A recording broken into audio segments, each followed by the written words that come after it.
नमस्कार मंडळी, आज आपण गुलाब जामुन बनवणार आहोत। सगळं असं वरतून घेतलेले आहे। थोडंसं दूध घालून घेऊया ह्याच्यामध्ये।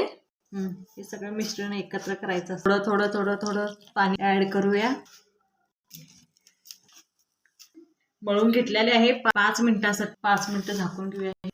भांड्यामध्ये 1 तांब्या पाणी वतून घेतलेले आहे। ज्यामध्ये 1 कटोरा साखर घालून घ्यायचं। हे अर्धी कटोरा घेतलेले आहे। वेलदोड्याचे पूड घालायचं आहे। थोडंसं पळीने सगळं हे परतून घेऊया। आता छोटे छोटे गोल गोल करून घ्यायचं। हे पाक तयार झालेले आहे। बंद करून घेऊया गॅस। अशी गोल गोल गोळे केलेले आहे। आता कढईमध्ये तेल ठेवून घेतलेले आहे। गरम झाल्यावर तळून घ्यायचं। असं तेलात मध्ये सोडून घ्यायचं। असं सगळे तळून घ्यायचं। काढून घेऊया। हे छान भाजलेले आहे। असं हे तळून घ्यायचं। सगळं तळून झालेले आहे। आता 10 मिनिटं हे थंड व्हायला सोडूया। ह्याच्यामध्ये सगळं हे गुलाबजामुन टाकून घेऊया। सगळं टाकून घेतलेले आहे।